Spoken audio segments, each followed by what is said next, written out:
Bon, alors, bonjour à tous et à toutes.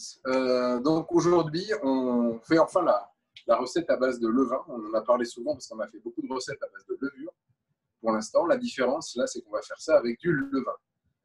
Donc le levain, c'est une levure naturelle qui, en fait, qu'on aura cultivée préalablement, soit à base d'un starter si quelqu'un vous en a donné, soit à base de farine de rice flour qu'on va nourrir tous les jours. Je pourrais expliquer le processus après. Jusqu'à en fait qu'elle commence à avoir une activité enzymatique et qu'on la voit commencer à faire augmenter de volume la farine et l'eau dans laquelle elle se situe. C'est ce qui va constituer la base de ce qu'on va utiliser aujourd'hui pour faire lever notre pâte. Cette fermentation, c'est quoi? C'est qu'on utilise en fait de la farine, qui est un sucre lent, et cette farine, en fait, on va lui ajouter de l'eau et notre levain. Donc la réaction va être de transformer ce sucre en une partie, il y a une petite formation d'alcool et une formation abondante de CO2, de dioxyde de carbone. C'est ces fameuses bulles, on dit bulles d'air, non, c'est des bulles de CO2 en fait, qui vont faire la légèreté de notre pain. Et ces bulles de CO2, elles vont pouvoir être contenues, le pain va pouvoir gonfler si on arrive à avoir une structure de gluten, donc une structure de protéines qui va venir encapsuler ces bulles de gaz. C'est en gros le principe de la levure et du levain. C'est le même principe, sauf que le levain, c'est un processus plus lent qui conduit à une acidification plus importante de la pâte. Et c'est ce qu'on va rechercher quand on fait un pain au levain. Voilà, donc le levain, j'en ai ici. Donc ça, je l'ai nourri. Donc qu'est-ce que c'est nourrir son levain? Donc on le prépare, comme je vous l'ai expliqué, c'est un processus qui dure 5 jours, en rajoutant tous les jours de la farine et de l'eau. Et là, en fait, hier, j'ai mis un tout petit peu de levain et puis j'ai rajouté la même quantité de farine et d'eau pour pouvoir avoir, au moment où je vous parle, mon levain qui était à peu près là quand je l'ai mis, qui est monté jusqu'en haut. Donc là, le levain, il est en phase de croissance. Alors là, le problème de faire ces vidéos, c'est que j'ai essayé à peu près d'avoir mes timings qui sont bons. C'est plus difficile avec le levain qu'avec la levure parce que c'est vivant et ça réagit comme ça a envie de réagir, pas comme une levure de façon systématique. Donc là, on est, si vous voulez regarder ici, on a déjà des bulles qui ont éclaté. Je ne sais pas si ça se voit bien sur la vidéo, mais on n'est plus tout à fait convexe. On recommence à être un petit peu concave. En gros, on est monté, on est en phase de redescente. Idéalement, on aurait dû démarrer il y a quelques heures pour avoir le levain qui est en processus de levée. Donc, vous avez compris, j'avais mis mon eau et ma farine qui était là, c'est monter, monter, monter, monter. Et puis là, ça commence à redescendre. L'idéal, c'est de le prendre quand il est en phase ascensionnelle pour avoir le maximum d'activité. OK? Donc, les ingrédients de la recette, c'est 500 g de farine. Vous pouvez prendre ce que vous voulez en termes de farine blanche ou de farine complète, mais essayez de prendre des farines avec des forts taux de protéines. Au moins 12%, c'est ce qu'on va essayer de rechercher. Ça permet de s'assurer qu'on va réussir à créer cette structure de gluten dans notre pain pour pouvoir avoir un pain qui pousse bien, qui gonfle bien et qui est conforme à ce qu'on attend. Donc, c'est ce qu'on appelle ici le bread flour. On en trouve quand il y en a, mais ça commence à redevenir descend à peu près partout. Et puis, il y a des producteurs aussi, essayez de vous fournir. Il y a plein de petits moulins qui commencent à bien marcher. Essayez de vous fournir aussi chez ces gens-là qui font des farines de qualité. Et on trouve du plus ou moins brun. Aujourd'hui, on va faire un mélange avec 3 farines, 2 industrielles et une artisanale. Voilà, donc les quantités, c'est 500 g de farine, de votre mélange de farine, de ce que vous voulez. Évitez de mettre, si vous démarrez, plus de 200 g de farine complète. Plus on va mettre de la farine complète, plus ça va être un challenge de réussir à avoir un pain parfait. La farine blanche, c'est plus simple, donc vous pouvez démarrer à la farine blanche et puis petit à petit incorporer de la farine complète. Donc 500 g de farine complète, 350 g d'eau filtrée à température ambiante ou légèrement tiède. Il ne faut jamais dépasser les 30-35 degrés. On va chercher plutôt du 28 degrés, 28-29 degrés. Ça, ce sera parfait. Surtout que les températures commencent à augmenter, même dans les maisons. Donc, on ne va pas chercher à avoir de l'eau trop chaude. Surtout pas de l'eau trop chaude, sinon vous allez tuer le levain. C'est beaucoup plus fragile que la levure, le levain. Donc, je vais expliquer tout à l'heure. Pour toutes les étapes, on fait beaucoup plus attention à ce qu'on fait. C'est beaucoup moins résistant que la levure. Donc, on démarre comme un pain normal. On va faire notre mélange de farine et d'eau. pardon, j'ai oublié, pour être complet sur la recette, on a, comme d'habitude, pour 500 g de farine, 9 g de sel. Donc, on y va. On va peser notre farine. Donc, on a taré notre bol.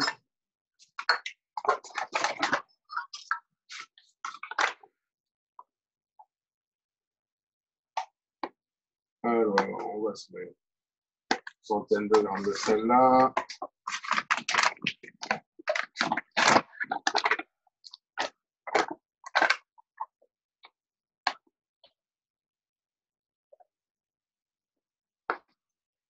Voilà, et on va compléter en farine blanche, en bread flour, pour arriver à 500.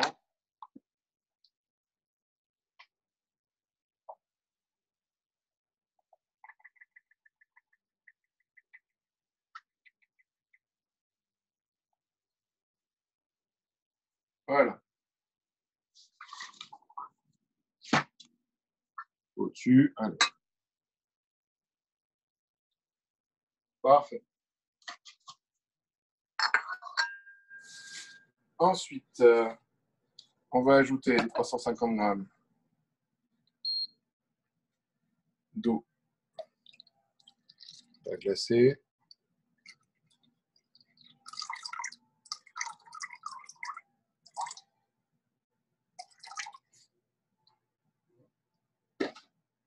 Et nos 9 grammes de sel.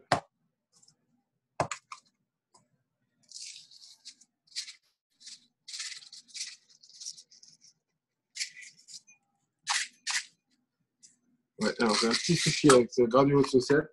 On va refaire tranquillou. On peut rester sur cette vue. Hop, en retard.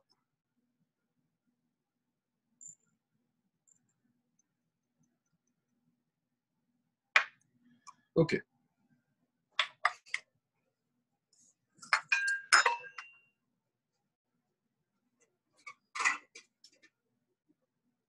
On est parti.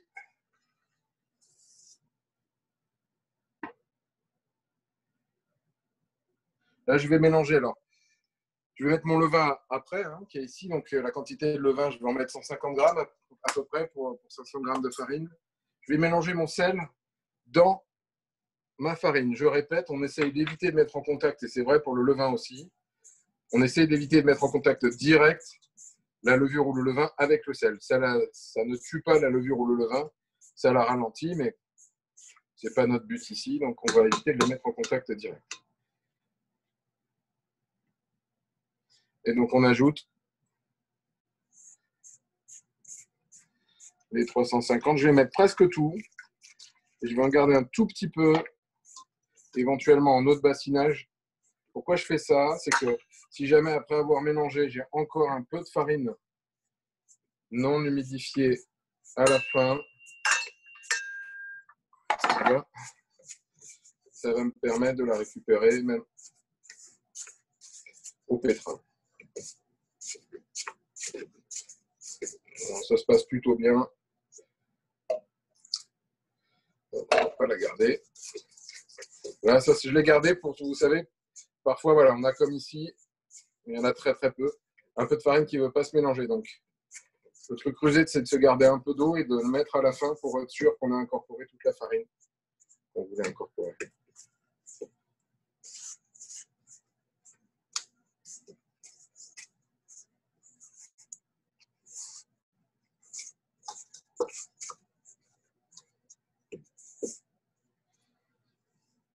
Voilà.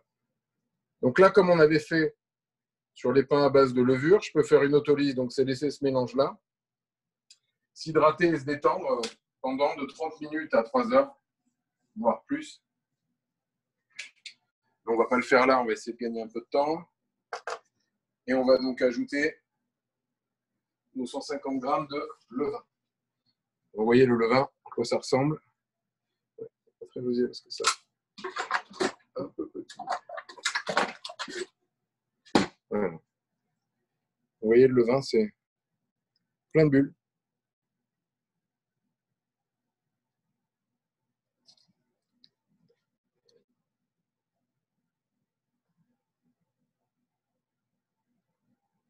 On va quasiment tout mettre, je pense. Voilà, 154 grammes. On n'est pas au gramme près. Hein. C'est comme avec la levure, on peut en mettre moins. Ça prendra un peu plus de temps pour lever. Mais l'intérêt aussi, c'est que le levain, ça a du goût. Si vous étiez là, en fait, le levain, ça a une odeur. Là, c'est quand même assez concentré. Donc, c'est entre le vinaigre et le yaourt, en fait. Et quand la pâte lève, là, j'en ai fait une cette nuit en fermentation nocturne. En fait, quand on la sort du frigo, en fait, ça a l'odeur de yaourt. C'est très doux.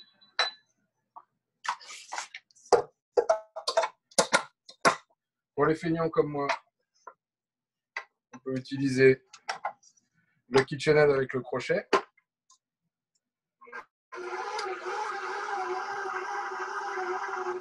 Là, voilà, on mélange, on laisse mélanger ça.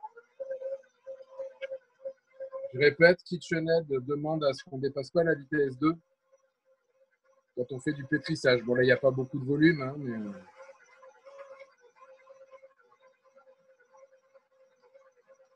On est même limite un peu juste en quantité. C'est un gros, hein, ça, c'est un KitchenAid de 6 quarts, donc c'est... J'arrive à faire des pâtes avec 1,5 kg de farine sans problème dans celui-là. Donc avec 3 fois les quantités qu'on a là.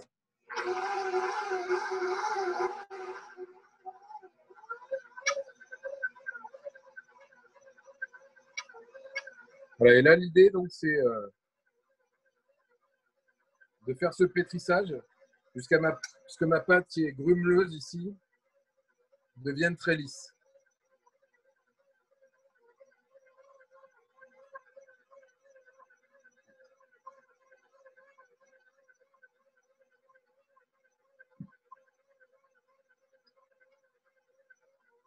Donc ça prend entre 8 et 12 minutes pour avoir une pâte vraiment lisse.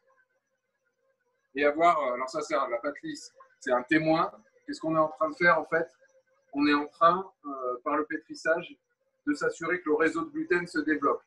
En gros, que nos protéines, elles viennent se coller. Il y a deux types de protéines en gluten. Il y en a une qui sert de ressort et l'autre qui sert de colle. On fait en sorte que le ressort soit appuyé en fait et que les protéines de colle en fait viennent se souder les unes aux autres pour créer ce réseau-là. Et on aura ce réseau quand la pâte sera devenue lisse.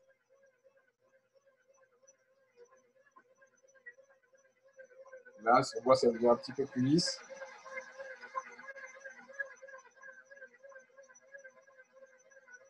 Et là, comme on a un peu de temps d'attente, s'il y a des questions, c'est le moment de les poser. Alors, est-ce que la main est suffisante pour 15 minutes? Oui, 15 minutes de pétrissage à la main, ça doit être bon. Si on est énergique, ça doit être bon. Mais on voit, de toute façon, la pâte devient moins collante. Et entre les doigts, en fait, j'en ai là de la... Je suis en train de faire autre chose. Je suis en train de faire des fougasses, en fait. Vous pouvez voir, quand je prends la pâte entre deux doigts, elle s'étire comme ça. Ça fait un voile fin. Alors que si je prends, voilà.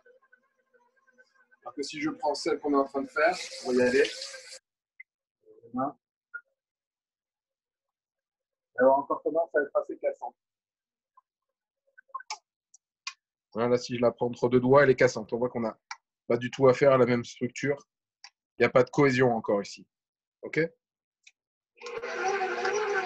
Et c'est encore très collant.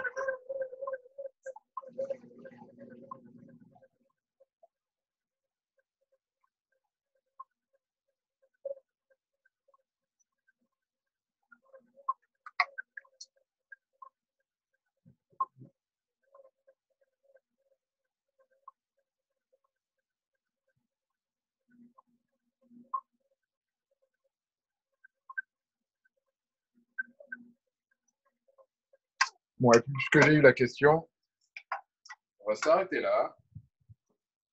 Et on va la reprendre à la main. Hop. Donc, je viens fleurer mon plan de travail. Je vais venir débâcler ma pâte avec ma corne. Ça, c'est très pratique, ça. Ça vaut pas très cher. C'est un ustensile super pratique. Quand on fait des pâtes à pain, ça permet vraiment de ne pas s'en mettre plein les mains et de vraiment sortir toute la pâte. Vous voyez, j'ai quasiment plus rien. Et vous pouvez trouver ce genre d'ustensile chez Kerry, qui est la propriétaire du magasin Cookery Shops, je crois que c'est ça, à Arlington. Je pourrais mettre les coordonnées, donner les coordonnées à Stéphanie, cas échéant. Elle est adorable, elle a toute une sélection de chouettes ustensiles de cuisine. Donc là, je viens rabattre. Donc, je prends ma pâte, je rabats la moitié, je prends l'autre moitié, je la rabats, je fais un quart de tour et je continue comme ça. L'idée, c'est d'essayer de l'étirer un petit peu sans la casser, pour essayer de construire cette structure au fur et à mesure. Et je continue. Voilà. Donc, je vais tirer et je rabats. Je tire et je rabats. Donc, c'est des stretch and folds. En France, on a plutôt tendance à écraser la pâte. Ici, je trouve ça bien, moi. Ils ont tendance à la tirer, à la plier.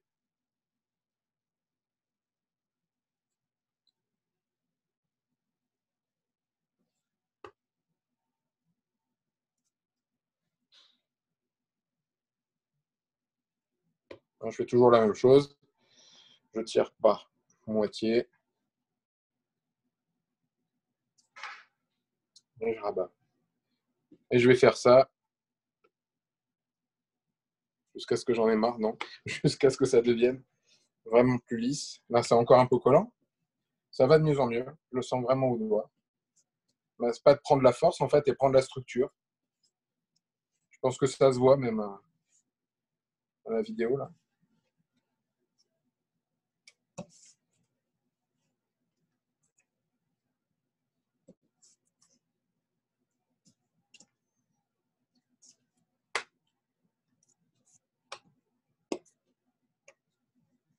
Ça, c'est une autre façon de faire. Je vous montre une autre façon de faire. Donc, je vais prendre un bord. Je rabats. Je continue. Je rabats. Continue. Je rabats. Jusqu'à faire le tour complet.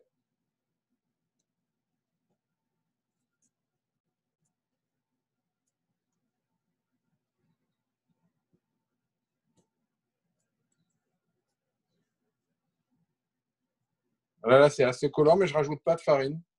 Je continue pour le moment à faire mon mouvement de structuration de ma pâte.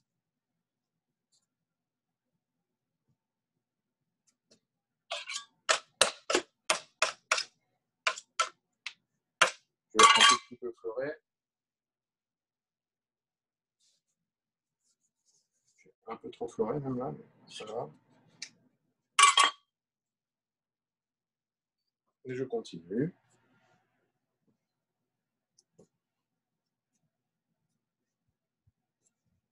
Avec la technique numéro 2. On peut revenir à la technique numéro 1, on peut alterner. Hein. Si vous voyez, là, en fait, ma pâte a complètement changé de structure. Je commence à avoir quelque chose qui se tient, qui se déchire beaucoup moins, l'étirement d'ailleurs.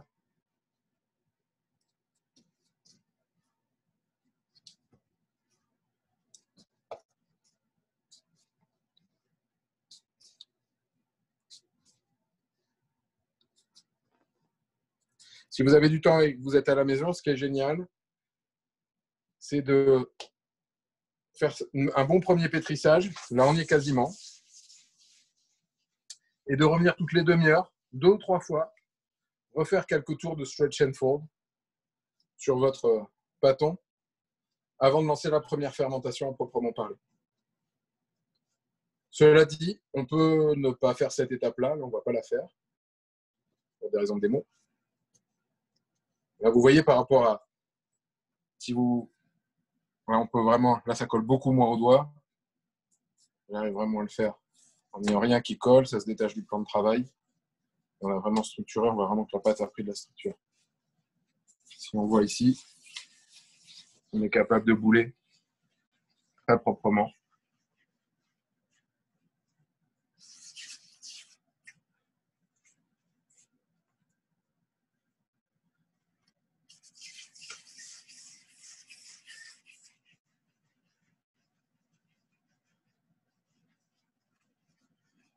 Donc là, si je décompose le mouvement, donc là je suis en train de bouler, je suis en train d'amener de la tension à la pâte. On va faire aussi tout à l'heure. L'idée, c'est en fait de prendre sa main directrice, de venir coincer un morceau de la pâte et d'appuyer en fait sur le dessous du plan de travail pour amener de la tension sur le dessus. Ensuite, avec ma main gauche, je vais tourner et avec ma main droite, je fais la même chose. Je repasse en dessous pour amener de la tension sur le dessus de la pâte. Et quand on va vite, ça donne ça, la vitesse réelle. C'est un petit coup à prendre, c'est assez facile en fait. Hein, vous allez voir, si vous le faites, ça se prend assez rapidement. Voilà, donc là on a notre pâte. Vous lavez les mains.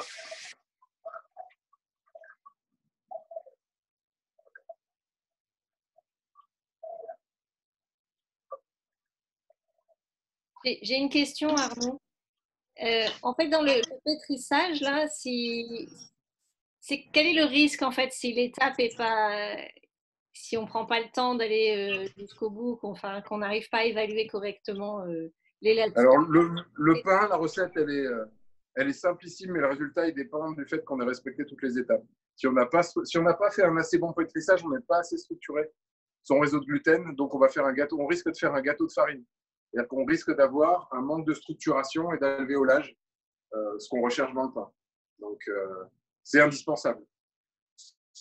On peut remplacer un pétrissage, comme je l'ai montré là, par le fait de faire un stretch and fold toutes les demi-heures ou de venir dans le saladier aussi faire la technique numéro 2 que je vous ai montré. On peut la faire soit à la main, soit avec une petite spatule. Ça remplace, mais en fait, ça a la même fonction. C'est-à-dire que ça vient en fait recombiner des morceaux de pâte entre eux pour que ce fameux ressort-colle du gluten fonctionne et qu'on ait notre réseau à la fin. Il faut qu'on ait notre réseau d'une façon ou d'une autre si on veut avoir du pain.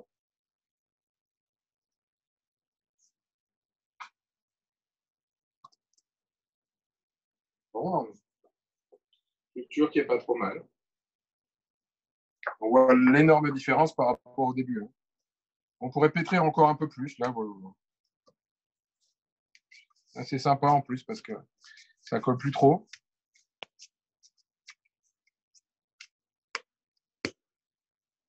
On commence à avoir vraiment une jolie tenue. On peut aussi travailler avec le coupe-pâte.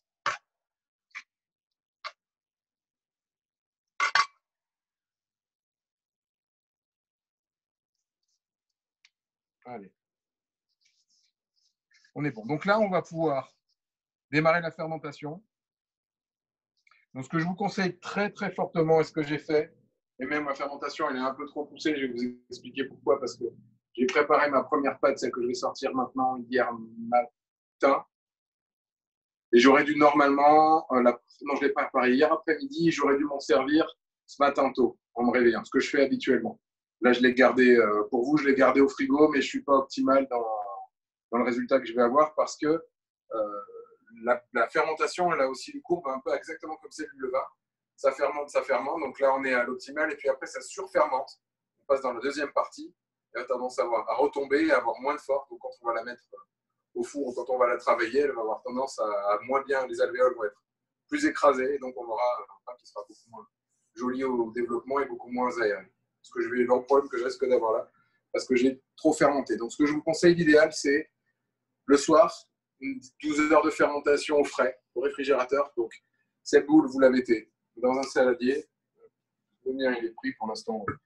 Je vais faire ça dans mon bol. Je la remets dans mon bol. Et vous couvrez surtout avec un linge ou avec un film plastique, peu importe. Et ça part 12 heures au réfrigérateur en fermentation de nuit, overnight proofing. Ça donne d'excellents résultats avec le levain.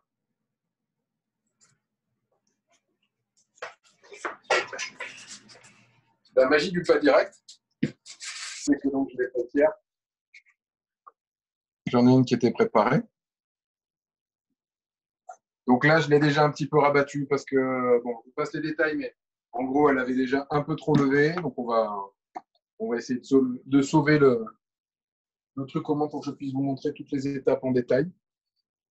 Je vais utiliser ça. Ce n'est pas obligatoire, mais c'est très pratique. C'est un petit banéton dans lequel je vais mettre de la farine pour éviter que ça colle et que je puisse après le sortir. Ça a deux avantages. C'est que ça permet de garder la forme au pain pendant qu'il va pousser. Vous pouvez même fermenter la nuit à l'intérieur de ça. Je l'ai très souvent fait à l'intérieur du banéton. Et l'autre avantage, c'est que ça va amener un petit côté graphique assez sympa. Puisqu'en fait, la pâte va aller prendre dans les encoches la farine que je suis en train de mettre. Vous pouvez utiliser de la farine de blé, mais elle a tendance à coller un peu. Donc, si vous faites un overnight proofing, il va falloir impérativement, idéalement mettre de la farine de riz ou de pomme de terre. De la farine de riz, ça marche très bien. Et j'ai fait une grosse bêtise. J'ai oublié le sel dans mon autre pâte. C'est pas très grave. Elle n'a pas encore fermenté, donc c'est pas grave. Hop. Donc je vais l'intégrer maintenant. Ça aurait été mieux avant. Alors, l'idéal, c'était de l'intégrer avant de mettre. J'ai un gros doute du coup. Est-ce qu'on l'a pas mis? Est-ce que quelqu'un se souvient si on a mis le sel? Je ne pense pas qu'on l'ait mis le sel. Parce que ouais. je expliqué que tu n'étais pas et vous aviez déjà mis le sel dans si, je l'ai mis avec la farine, exact. Donc celui-là, il vient d'une préparation. Oui. Merci Michel pour votre vigilance. Ouais, c'est ce qu'elle, ma fille m'a dit. Mais pourquoi il met le sel? Il vient de dire qu'il ne le met pas, qu'il ne faut pas que ça soit en contact. Alors oui, alors je vais expliquer ça. Je l'ai mis en contact pas avec le levain, mais avec la farine directement. C'est ça. C'est ça que vous avez dit au début. Là, j'ai un peu trop de préparation. Je suis en train de faire 12 focaccia en même temps, en fait, pour tout vous dire. Donc, c'est un peu le bazar dans la cuisine.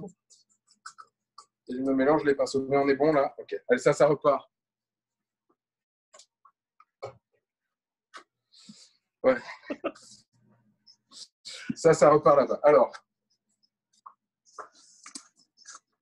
Alors, ce que j'ai expliqué, c'est que c'est beaucoup plus délicat que la levure. Donc, on va éviter de dégazer les pâtes au levain autant que faire se peut. Alors là, elle sort du réfrigérateur. Je vais essayer de ne pas la dégazer et je vais faire un minimum de remise en forme. J'utilise la technique 2 qu'on a vue tout à l'heure, qui va me permettre aussi de ne pas faire trop de tours. Je ne vais pas être trop violent avec ma pâte au levain. J'essaie de ne pas la dégazer. On va fleurer légèrement. On va la bouler.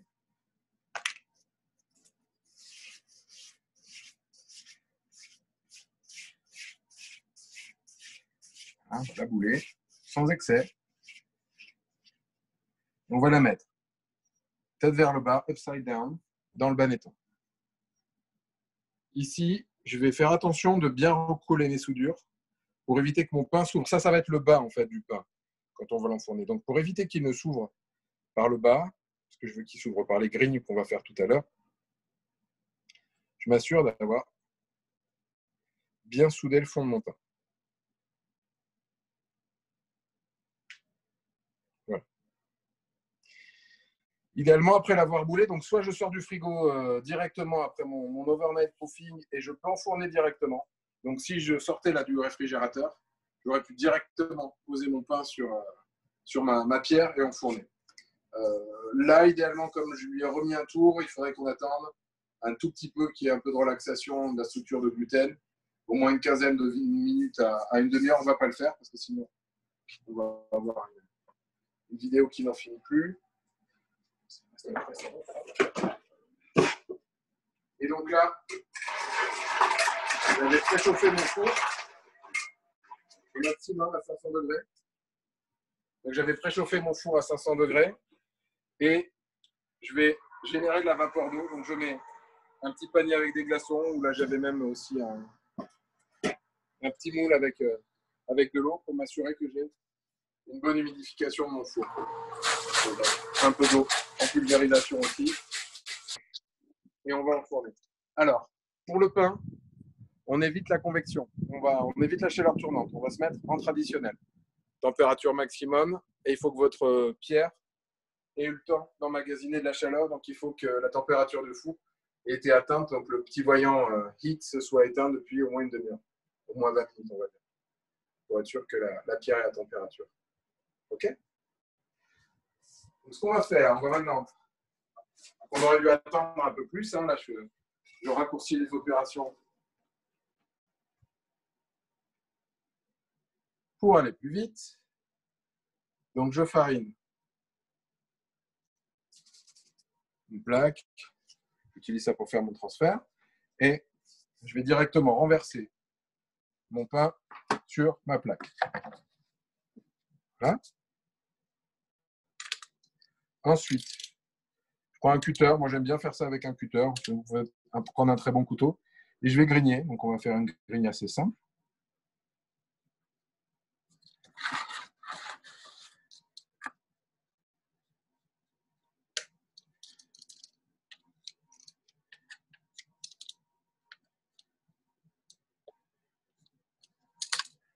Là, on s'assure que notre grille centrale est bien faite. On peut repasser. Hein. C'est pas très grave. Et on va enfourner à 500 degrés pendant 40 minutes.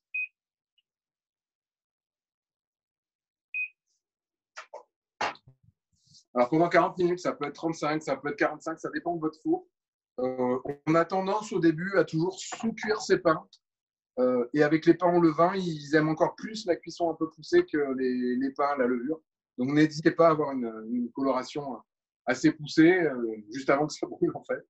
Mais n'hésitez pas à avoir des croûtes bien caramélisées qui pourront aller dans cette teinte-là. Donc, ça, c'est le pain que j'ai fait avec l'autre.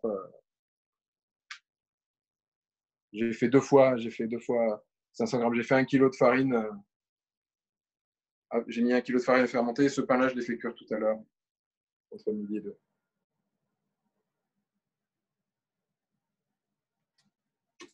Voilà. Donc là, on va attendre 40 minutes. Il n'y a rien d'autre à faire. On a mis notre eau dans notre four. On regarde comment ça va se développer, comment la grille se développe. Et dans 40 minutes, notre pain sera prêt. Très important, le pain, je le mets sur une grille jusqu'à ce qu'il soit refroidi. Je le découperai que quand il sera froid. C'est très important. Voilà. Je ne vais pas vous faire attendre 40 minutes que mon pain soit cuit, mais vous avez vu normalement toutes les étapes. Et c'était une superbe boule de pain, celle qui est cuite. Très belle. Très, très belle. Elle manquait un petit peu de développement par rapport à ce que je fais d'habitude, mais c'est parce que, en fait, ce que je vous ai expliqué, mon levain était dans sa phase descendante. Donc là, vous voyez que mes levures, elles sont dans leur phase explosive. Là, je suis en train de faire de la focaccia. Dès que j'aurai fini avec vous, je vais m'en occuper parce qu'elle n'en peut plus. Là. Oui, ça se voit. C'est comme la pâte à brioche.